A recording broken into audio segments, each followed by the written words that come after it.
Hulk. ওই চোদনা বেটা সারা দিন উড়ানে বয়ে থাকো তো।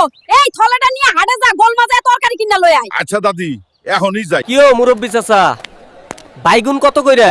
হালকা মিয়া, বাইগুনের দাম 150 টাকা কেজি। হাই হাল্ক, এত বড় বেগুন কোথা থেকে আনলি রে? তুমি ছোট বেগুন পছন্দ না বলেছিলে, তাই গাছটাই তুলে এনেছি দাদি। এই বেগুনটা রান্না করব কিসেরে?